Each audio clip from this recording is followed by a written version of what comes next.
Bonjour, ravi de vous retrouver pour une nouvelle semaine de Canal et compagnie. J'espère que vous avez passé un bon week-end et j'ai le plaisir de retrouver ici sur le plateau mes deux médecins préférés. Bonjour. Bonjour. Alors Geneviève Moreau, vous êtes Geneviève, directrice fondatrice de l'Institut CIN, et Olivier Coudron, vous êtes directeur scientifique de l'Institut CIN. On va rappeler, puisqu'on recommence une 4e saison, que vous nous faites le plaisir en plus d'être là depuis le début, ce que c'est que l'Institut CIN. Donc, c'est un institut en nutrition santé durable. Donc, c'est un institut essentiellement de formation et d'accompagnement de l'agroalimentaire, de la consultance, etc. Et donc, de la formation pour les médecins, les professionnels de la santé, les pharmaciens, mais aussi de l'accompagnement du grand public dans des coachings pour pouvoir manger de manière à protéger sa santé et en même temps à préserver son environnement. Voilà, donc l'idée c'est vraiment le particulier peut aller surfer et il va trouver plein d'informations, même des recettes, je pense, des applications également pour préserver sa santé. Donc. Voilà, c'est ça. Et c'est un bottin aussi, quelque part. Oui, voilà, il y a tout l'annuaire aussi et l'agenda quand des conférences. C'est tout un annuaire aussi avec tous les médecins, les professionnels de santé, les diététiciennes formées en nutrition santé durable. Et donc, voilà, ça s'appelle Intelligent Nutrition, donc Intelligent Nutrition, pour la traduction en français, nutrition raisonnée. Voilà, pour cette partie de la nutrition santé durable. Voilà, super. Et aujourd'hui, on va parler de l'eau. Quel beau sujet pour redémarrer la saison, puisqu'elle a beaucoup d'importance. Et justement, je pense que la première chose que vous voulez faire, c'est appuyer sur l'importance de boire de l'eau. Comme vous voulez, l'un et l'autre, l'un après l'autre. Ensemble. Voilà. Je crois que tout est dit là. Mais oui, il faut peut-être rappeler que le corps humain, c'est principalement de l'eau. L'eau, c'est la vie, on vient de l'eau. L'océan primordial, on est composé à 65-70% d'eau. Le cerveau est particulièrement riche en eau. Donc on a besoin de maintenir cette hydratation pour la santé de toutes nos cellules, de toutes nos fonctions. C'est vraiment le premier message, c'est que la vie sans eau est impossible. Si on fait un jeûne, on peut arrêter de manger pendant quelques jours, quelques semaines, il n'y a aucun problème majeur. Mais par contre, on ne peut pas arrêter de boire de l'eau pendant plus de 48 heures. Et les reins vont avoir des lésions irréversibles, la vitalité décline, le cerveau décline. C'est vraiment... C'est la preuve. C'est un aliment fondamental de la vie. Alors si on en parle aujourd'hui, c'est parce que le constat, c'est qu'on n'en boit pas assez. Oui, c'est ça. Donc en fait, on se rend compte que à la fois les enfants, à la fois les personnes âgées, mais également les sportifs, mais aussi monsieur et madame tout le monde, en fait, n'ont plus pris l'habitude de boire. Et donc avant, on avait le petit verre d'eau chaque fois, etc.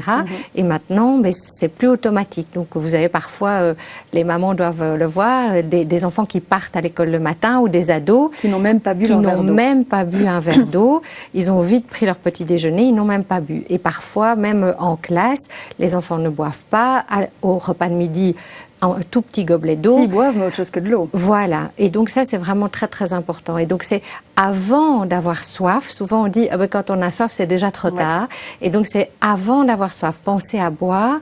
Et je dirais, pour commencer, un petit truc qui est très, très pratique pour tout le monde, les adultes, mais les enfants aussi, et même les personnes âgées, c'est de se dire le soir, quand on urine le dernier pipi avant d'aller dormir, et bien que ces urines soient le plus claires possible, soient comme de l'eau. Si les urines sont encore jaunes, oranges, qu'elles sentent fortes, alors il faut vraiment penser à boire plus. Et ça, c'est très très facile pour un enfant de lui dire « Ah, ton pipi a de quelle couleur ?» C'est intéressant ça, donc effectivement c'est parce que j'allais demander comment est-ce qu'on peut savoir si on boit assez ou pas. Donc voilà déjà un premier indice, c'est la couleur de son urine, en tout cas la dernière de la journée, le dernier pipi de la journée. Et est-ce qu'il y a d'autres symptômes qui vont nous montrer et là j'imagine qu'on est déjà un peu déshydraté si on a des symptômes. C'est déjà que ça a avancé. C'est quoi les symptômes? Alors la déshydratation, déjà, il faut rappeler que ça concerne tout le monde. On est déshydraté. Il y a une enquête en Belgique qui a établi que 8 enfants sur 10 d'âge scolaire, donc de nos petits loulous de 6 ans à l'adolescence, étaient déshydratés. 8 sur 10. La même enquête en France, 9 sur 10. Donc on a des enfants qui sont en état de déshydratation. Donc ils n'ont pas assez d'apport hydrique par rapport à leurs besoins fondamentaux. Alors en effet, il y a des petits signes, mais qui ne sont pas spécifiques. Ça va être la fatigue, la baisse des performances à l'école, les mauvais résultats scolaires, la mauvaise mémoire, ce sont des réels impacts liés à l'eau. Et qu'on ne va pas nécessairement lier à l'eau. Non, voilà. La dépression chez les femmes, alors il y a peut-être aussi chez les hommes, mais on s'est aperçu que chez les femmes adultes, la déshydratation, le manque d'hydratation, lorsqu'on boit moins, on va dire à peu près 1,5 litre, mais c'est même beaucoup plus que ça les besoins, s'accompagne de plus de dépression par rapport aux femmes qui boivent en effet entre 1,7 et 2 litres d'eau par jour. Donc c'est vraiment un impact important sur la santé. Considérable. Et ce qui est justement important de dire, c'est que voilà, quand on est vraiment déshydraté, on va avoir des choses graves qui peuvent en résulter, mais il y a avant ça des choses qu'on peut dire que c'est autre chose en fait, la fatigue, etc. Mais ça peut déjà être dû à un problème du fait qu'on ne boit pas assez d'eau. Justement, Olivier, tu viens d'en parler, tu viens de dire 1,5 litre, mais les besoins sont plus importants. Mais c'est quoi les besoins? Alors les besoins en eau, c'est-à-dire en fait compenser les pertes et avoir un état d'équilibre hydrique, avoir de 70%, on va dire, ou 65-70% d'eau dans le corps. Donc compenser les pertes c'est quoi? C'est les urines, c'est les selles, c'est la transpiration, ce sont les larmes, voilà.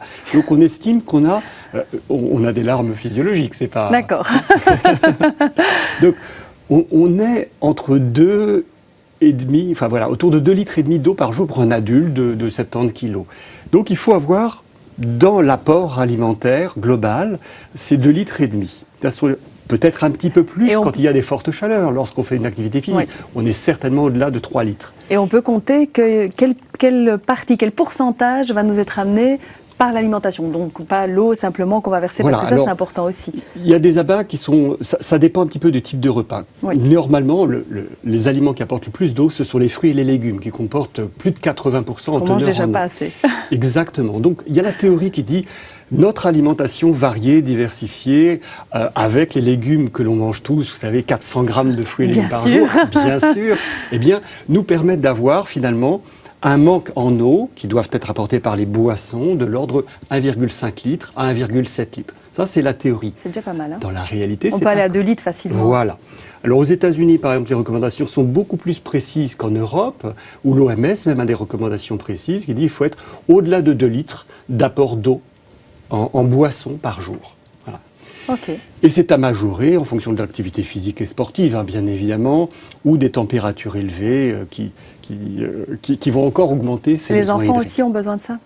Oui, tout à fait. Alors, c'est un petit peu moins pour les jeunes loulous qui ont 8 ans, mais c'est très proche. On va dire qu'un enfant, de toute façon, scolarisé, 8 ans, va avoir besoin d'1,5 litre de boisson quotidienne, d'apport hydrique. Alors justement, les petits loulous, Geneviève, c'est pas toujours facile de les motiver à boire de l'eau. Et je sais que tu as toujours des petits trucs. Mais voilà, je pense qu'un enfant, on peut un petit peu voir. En tout cas, ce qu'il faut éviter, en tout cas pour les mamans, c'est de prendre automatiquement, se dire, il ne boit pas d'eau, on va prendre un soda ou des choses pareilles.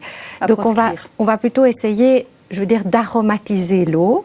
Et donc, par exemple, avec un jus de citron, on pourrait mettre chez les jeunes enfants aussi une petite cuillère à café de miel si au niveau du citron c'est trop sûr. Donc on dilue une eau un peu sucrée au miel qui a un effet anti-inflammatoire et en même temps le jus de citron. On peut aussi, chez certains enfants qui aiment les épices, aller mettre des épices dans la bouteille d'eau. Ah oui. Et alors on verse un petit verre. Le thé, pourquoi pas? Voilà, ou du thé. Évidemment de la soupe, etc. Donc tous les liquides. Mais quand je parlais de l'eau, c'est par exemple la petite bouteille d'eau qu'on peut prendre. Alors maintenant, on peut aussi faire, par exemple, un jus de fraise à la maison en été, par exemple, ou ici en hiver, par exemple, on prend un jus de fenouil ou des choses comme ça et on dilue un tout petit peu dans la bouteille d'eau. Pour donner du goût. Pour donner un petit peu de goût. Si vraiment les enfants ne boivent pas assez, on peut alors partir avec, par exemple, une grenadine industrielle qu'on trouve dans le commerce, mais on va aller choisir une grenadine qu'on va retrouver au sucre de canne, et pas au sirop de glucose fructose. Maintenant, on retrouve dans presque toutes les grandes surfaces des grenadines d'agriculteurs biologiques, où on voit pas uniquement des nectars, des extraits, etc. Et donc ça, c'est intéressant. On peut mettre 2-3 petites gouttes si l'enfant vraiment ne boit pas d'eau.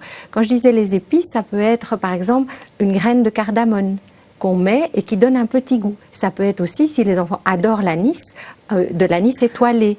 On broie un tout petit peu d'anis étoilé, on le met, ou je veux dire les ados... Oui, c'est parce que j'aime pas du tout l'anis, mais la vanille peut-être aussi, oui. Ça peut marcher aussi. Oui, ou chez par exemple des jeunes adultes qui disent moi je voudrais une eau fraîche, on peut mettre un clou de girofle dans l'eau, on secoue, on laisse un tout petit peu, ou un peu de racines de gingembre qui donne une eau un peu plus poivrée. Et en plus, ça apporte d'autres choses, j'imagine. Voilà, ça va avoir un effet drainant, nettoyant du Donc foie, ça, etc. c'est intéressant aussi.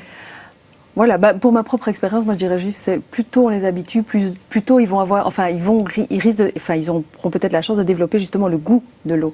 Parce que voilà, il y en a qui aiment l'eau. Enfin moi j'aime l'eau, mais c'est peut-être parce qu'on m'a habitué très jeune à en boire.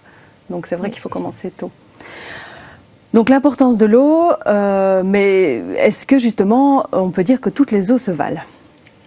Alors, moi je dirais oui, pour lancer un message clair, net et précis, toutes les eaux sont bonnes à boire et bonnes à prendre, et ça c'est l'essentiel du message. Voilà, mais il y a des catégories dans l'eau. Et après, on peut rentrer dans le détail et y avoir des orientations pour certaines eaux, et en effet, on peut dire en Belgique, on a 3 grandes catégories d'eau, enfin en Europe, on a les eaux de boisson, donc c'est l'eau courante, dont l'eau du robinet, qui sont issues de nappes phréatiques ou de puits, qui ont des qualités de potabilité, donc garanties. Il n'y a pas de germes bactériens, il n'y a pas de polluants, il n'y a pas de toxiques majeurs. On va peut-être revenir sur cet aspect-là.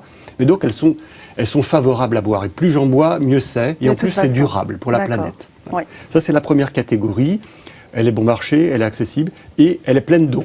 Et je répète, c'est le plus important. Oui, d'accord. Ensuite, vous avez les eaux de source qui sont en bouteille. Ce sont des eaux qui sont faiblement minéralisées. La réglementation impose qu'elle ait moins de 1500 mg de résidus, de Il n'y en a sels pas minéraux. beaucoup, hein, ici en Belgique. Il y en Ici, a on en a pas trouvé énormément, une. c'est vrai. On a beaucoup plus d'eau minérale que d'eau de Oui, source. oui. C'est bien de faire la différence entre les L'eau deux. de source, elle est filtrée, elle est à plus grande profondeur. Ce sont des eaux qui sont évidemment plus déminéralisées, faiblement minéralisées. Donc elles conviennent très très bien aux jeunes enfants également, aux bébés également, du fait qu'elles sont peu minérales.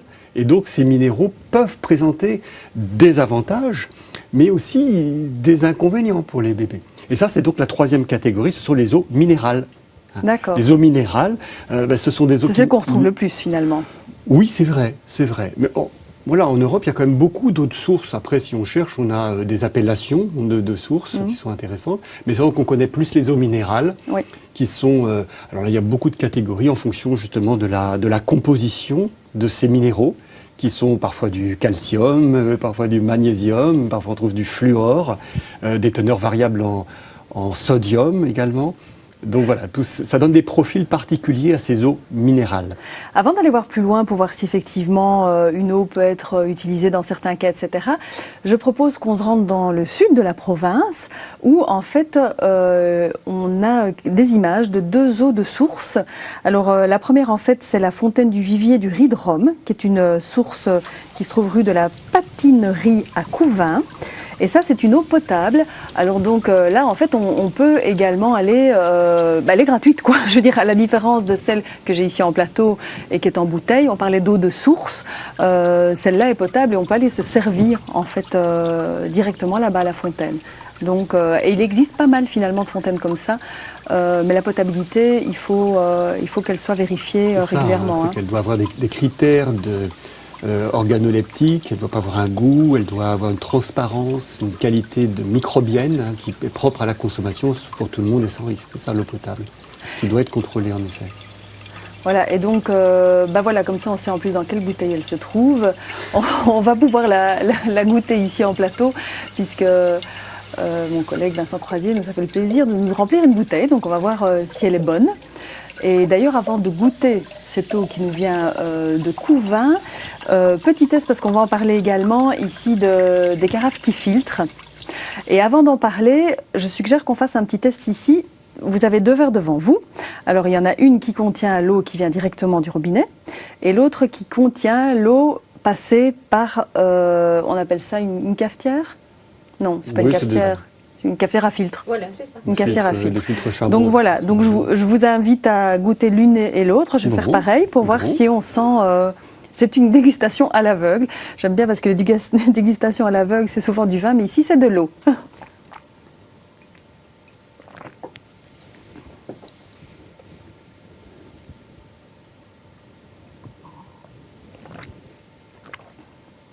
Vous pouvez vous concerter, hein. C'est pas flagrant, hein. Non, c'est Il n'y a pas de différence nette. Oui, c'est pas flagrant. C'est pas flagrant Et je pour moi. m'attendais à ce que ça le soit, en fait. Non, ben ça ne l'est pas, hein. Ça l'est pas. Mais vous avez une petite idée? Celui-là, peut-être l'eau non filtrée, mais je ne... pas- Oui, mais moi j'aurais dit le contraire. Voilà. Ah, voilà. C'est Olivier qui a raison. Ah ben voilà. Mais c'est très subtil. Alors c'est intéressant parce que très souvent, voilà, comme je disais, l'eau du robinet, elle est merveilleuse parce qu'elle est accessible, elle est, si ce n'est gratuite, en tout cas très très bon marché. Elle est durable parce qu'il n'y a pas de plastique pour la contenir. Voilà. Donc elle est vraiment intéressante pour favoriser le réflexe de l'hydratation chez tout le monde. Maintenant, l'inconvénient, évidemment, on rajoute un petit peu de chlore pour cette désinfection, ce qui n'est pas grave en soi. Le fait, si on boit 2 litres d'eau du robinet par jour, la quantité de chlore, de chlorure qui est rajoutée, n'a aucun impact défavorable sur notre santé. Hein, que Mais c'est bien de le savoir, hein, Oui. parce qu'on Oui, se pose oui. énormément de questions hein, Oui. par rapport à la Voilà, consommation de l'eau du robinet. Là où on va avoir des problèmes avec le chlore, c'est plutôt le chlorure de sodium dans les plats industrialisés, Oui, oui, tout dans à les fait. charcuteries. Mais pas dans les l'eau soupes. du robinet. Voilà, ça c'est infinitésimal par rapport à la charge que ça va apporter. Donc, il ne faut pas créer des problèmes, des Là où il y en a obstacles. Là où il n'y en a pas. Donc, mais par contre, ça a un goût. Et c'est un goût qui est un peu désagréable. Donc, ceux qui ne veulent pas filtrer vont parfois mettre l'eau au réfrigérateur pendant 1 heure, 2 heures, Oui, et le tout à chlore, ça disparaît, le goût disparaît. C'est peut-être ce qui s'est passé ici, je ne sais pas. Mais sinon, vous avez non, aussi même pas. des teneurs qui sont un peu variables en chlore dans les eaux de distribution. Maintenant, je suis autant étonnée que vous. Mais alors, du coup, la question, ce serait l'intérêt, justement, de la filtrer. Alors, l'intérêt, c'est d'éliminer un certain nombre de particules qu'on estime indésirables. On a des filtres à charbon actif qui vont éliminer les nitrates, par exemple. Maintenant, la question, est-ce que c'est intéressant d'éliminer les nitrates, hein? Les nitrates, on a un petit peu la crainte des nitrates. On les confond avec les nitrites. Les nitrites, ça, c'est des choses un petit peu dangereuses pour la santé. On les trouve dans les salaisons. Mais les nitrates, c'est pas très embêtant. À la limite, ça peut être même un effet favorable sur le système cardiovasculaire, la D'accord. dilatation. Donc, finalement, il n'y a qu'une question de goût, alors. Mais voilà, l'idée C'est qu'on ça, filtre les nitrates est un peu dans l'esprit des gens. Et la règle, de toute façon, les eaux en Belgique sont à moins de 50 mg de nitrate par litre. On est très en dessous des normes où on aurait d'éventuelles transformations en nitrite chez les gens qui en consommeraient trop. Mais néanmoins, on peut avoir des filtres qui enlèvent les nitrates et qui vont aussi enlever le chlore pour certaines et des minéraux. Donc on va retrouver une eau Moins de minéralisée. source. Voilà, D'accord, on va avoir ok. une eau quasiment Voilà. de source. Voilà. Ce qui est intéressant d'une part, puisqu'elle est plus pure, et qui est un inconvénient, puisqu'elle est moins minéralisée. Donc, en fait, ce qui serait intéressant, c'est de varier de l'un à l'autre. Oui, Oui, je pense qu'on est plus d'une question de goût une question que de d'impact goût santé. que d'impact santé. L'OMS a clairement étudié l'impact santé d'une eau filtrée. On n'en trouve pas. Il n'y a pas de... On ne voit pas sur 10 ans ou 20 ans de consommation d'une eau du robinet ou d'une eau filtrée un quelconque changement. Donc je pense qu'il ne faut pas le penser en termes de « je prends soin de ma santé ». La santé, c'est bien dormir, bien manger, bien bouger, voilà, bien boire. Mais c'est par contre, si pas c'est cette une question de différence-là. goût, ça peut être intéressant. Mais c'est le goût. Mais il y a C'est un le goût. danger aussi, c'est si on ne remplace pas la Oui, cartouche. c'est ça. Donc, il faut bien regarder à chaque achat et à chaque fois la notice, bien expliquer tous les combien de temps il faut. Et donc, c'est une question de temps, mais c'est une question souvent de quantité d'eau qu'on filtre, évidemment. C'est logique. Donc, parfois, il y a des personnes qui filtrent tout le temps, et donc ils iront beaucoup plus vite. Donc, il faut bien regarder le nombre de filtrations qui est noté sur la notice. Et moi, j'aurais tendance à dire, on l'enlève au moins 10 fois avant, pour ne pas justement Aller jusqu'au bout et risquer. bout et risquer, ben évidemment de refaire les derniers bains avec évidemment les différents minéraux, mais surtout le nitrate et tout ce qu'on aurait filtré. Et aussi au niveau bactérien, etc., il vaut mieux ne pas la laisser. Par exemple, si on est parti en vacances, etc., ben chaque fois D'accord. Et Et ça vaut aussi pour les fontaines d'eau qu'on trouve dans les entreprises. Hein. Voilà, Là, tout c'est à fait. super important. Bien sûr. Oui. On va voir, justement, là, la dernière partie, on va s'intéresser un petit peu aux différents types d'eau et dans quel cadre elles peuvent peut-être aider. On parlera aussi de l'eau pétillante parce que ça, c'est important. On va regarder le deuxième petit film qui est donc de l'eau de source de la fontaine Saint-Mans dans les bois de Brûlis de pêche. Et pour ceux qui veulent aller un petit peu en chercher, ben, c'est l'occasion aussi d'aller visiter le site historique des Chalets de la Mémoire de la guerre 40-45 qui se trouve sur le même endroit. Et donc on découvre cette fontaine et celle-là en fait serait bénéfique pour les maladies de la peau. Pendant qu'on regarde le film, je vais en fait vous servir la première pour voir ce que vous en pensez.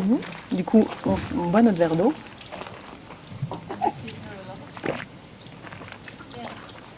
Alors Olivier a choisi de vider son verre d'eau du robinet et Geneviève et moi l'autre verre. Voilà. Alors est-ce que c'est possible, voilà, qu'une eau puisse... donc ici elle serait soufrée, donc pas celle que je vous sers, hein, celle qu'on voit ici à l'image, elle pourrait être désinfectante parce que soufrée. Donc je propose d'ailleurs qu'on la sente. Alors, elle n'a pas de... Bon, ça, je vous fais goûter la première qu'on a vue. Alors là, c'est intéressant parce qu'on évoque les eaux dites thermales ou les eaux médicinales, qui sont encore une autre catégorie. Et certaines eaux minérales, ce sont que des eaux minérales qui ont des propriétés, qui donc vont avoir des teneurs en certains oligo-éléments ou minéraux particuliers. Et c'est intéressant d'en parler puisque quelque chose qu'on n'a pas dit, c'est que les minéraux de ces eaux passent très très bien dans l'organisme.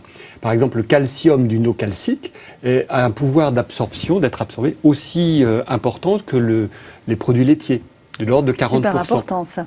Donc en effet, ces oligo-éléments, ces minéraux, cette richesse minérale des eaux minérales ou des eaux thermales va profiter à l'organisme. Et c'est toute l'histoire du thermalisme, de dire on va boire les eaux, on va faire la cure des eaux. Des os et non pas des os. Voilà. On est bien d'accord. Et donc, on sait qu'on absorbe par la peau, donc dans les bains thermaux, par l'hydratation, ces précieux oligo-éléments qui sont supposés avoir des vertus. Et en effet, par exemple, les eaux sulfureuses sont conseillées pour la peau, pour les dermatoses, puisque le soufre est un des constituants intervenant dans la trophicité des tissus cutanés. Oui. On va goûter la première, comme ça vous me dites ce que vous en pensez. Clairement beaucoup plus minéralisée, plus dure. Mais elle est agréable quand même, non ? Ah oui, tout à fait. Et alors celle-ci, je ne vais pas vous la faire goûter parce que justement celle-là, elle n'a pas les normes de potabilité. Mais on sent, pourtant c'est un tout petit goulot, mais... Le soufre. Oui, on sent le soufre. Peut-être un petit peu, oui. Donc voilà, et celle-là, elle serait bonne pour la peau. Et donc j'en viens du coup à vous demander, est-ce que certaines eaux peuvent régler des problèmes? Mais juste avant, parce que je vois le temps qui défile et on n'a pas parlé des eaux pétillantes, ça peut aussi être une alternative qui aide les enfants. C'est pas un problème de boire une eau pétillante? Non, en fait une eau pétillante, soit naturelle, soit gazéifiée, c'est du gaz carbonique qui est soit naturellement émis dans l'eau de source ou l'eau de la résurgence, ou alors on le rajoute pour le plaisir. Des fois elles sont même dégazéifiées, regazéifiées avec leur propre gaz. Donc c'est juste un grand plaisir, ça n'apporte pas de propriété particulière pour la santé en tant que telle. Par contre ça peut avoir des petits inconforts, des petits inconvénients qu'on trouve. Oui, parfois des ballonnements ou des irritations ou des choses comme ça. Chez des personnes, par exemple, qui ont beaucoup d'acidité de l'estomac ou qui ont des tendances à avoir des ballonnements ou qui doivent, par exemple, faire des exercices, etc. après un cours de sport ou autre, c'est vrai qu'on a tendance à... Parce que parfois, c'est plus facile de motiver, par exemple, les jeunes, parce que ça pétille. Et on favorise la naturellement pétillante quand même? Ça n'a pas vraiment d'impact, non. Pour l'acidité de l'estomac, c'est pas mieux? Ça va être la même chose, en fait. Oui, donc ça ne change pas l'acidité. Le fait de boire modifie l'acidité, dilue un petit peu l'acide chlorhydrique, mais l'acidité de l'eau, parce que c'est quelque chose qui existe, on a des eaux plus ou moins acides. Pour les eaux qu'on a ici, ce n'est pas une grande variation, mais l'acidité de l'eau peut avoir un impact sur l'acidité de l'estomac, mais n'a pas d'impact sur l'acidité de notre organisme à nous. Ce qui va être impactant, c'est les bicarbonates ou les sulfates qu'on a dans les eaux minérales, justement. D'accord, ça c'est important de savoir. Alors le dernier point qu'on va devoir aller beaucoup plus vite, mais comme ça on peut quand même l'aborder, il y a des eaux pour des problèmes spécifiques. Voilà, donc par exemple les personnes qui ont des courbatures, des fatigues et justement manquent de magnésium, on va aller choisir une eau magnésienne. La même chose pour les personnes avec l'ostéoporose, on va aller choisir une eau plus calcique parce que, comme Olivier a dit, donc c'est vraiment intéressant. Par exemple, toutes les personnes qui auront par exemple des constipations, on va plutôt aussi partir sur une eau riche en minéraux, comme par exemple celles qui sont riches en magnésium. Et je dirais par exemple, pour l'acidification, on parlait tout à l'heure plutôt de l'acidification au niveau des courbatures, on va plutôt aller choisir une eau bicarbonatée qui aura un effet un peu nettoyant du corps. Et donc, parfois, c'est intéressant justement de prendre une eau bicarbonatée. Donc, pour les personnes, pour vérifier sur l'étiquette, c'est HCO3-. Et donc, comme ça, elles voient et elles peuvent regarder, celle-là, j'en ai 1000 ou bien j'en ai que 500 ou j'en ai que 300, etc. Et donc, ça, c'est intéressant. 600 mg pour être bicarbonaté, pour avoir un impact. 600 mg. Et alors, on va peut-être essayer d'avoir des eaux faibles en sodium, donc le fameux sel, le NaCl. Pourquoi? Parce que, évidemment, on retrouve déjà du sel dans tous les plats préparés et autres. Donc, autant l'éviter dans l'eau. Voilà, autant l'éviter. Donc, ça veut dire que, par exemple, des eaux très salées, comme les Vichy ou pour autres, la digestion, etc., voilà, ça, on va vraiment l'utiliser que... avec beaucoup de parcimonie. Voilà, vraiment, si vraiment on veut, mais pas en eau quotidienne. D'accord. Et ça, c'est peut-être un repère simple pour... Il y a une seule eau qui est trop salée et trop fluorée. Ce sont les eaux de Vichy, Vichy-Saint-Or, Célestin. Donc, ils sont à utiliser vraiment très occasionnellement. D'accord. On achète une bouteille une fois de temps en temps à table, mais c'est certainement pas une eau quotidienne. Toutes les autres pourraient être utilisées quotidiennement. Merci beaucoup à tous les deux. Voilà, on en sait un peu plus maintenant sur l'eau. C'était super intéressant, comme chaque fois. Et on se retrouve le mois prochain pour une autre thématique. À très bientôt. À très bientôt. Merci, à bientôt. Et je remercie également le Jardin d'Anaïs pour cette très belle décoration automnale qu'ils nous ont fait sur le plateau. C'est bien agréable, toutes ces couleurs. Moi, je vous retrouve après-demain, puisque demain, c'est Roland qui sera avec vous et il reçoit Eco-Conso pour les portes ouvertes éco-bâtisseurs. Voilà, une excellente journée. À très bientôt.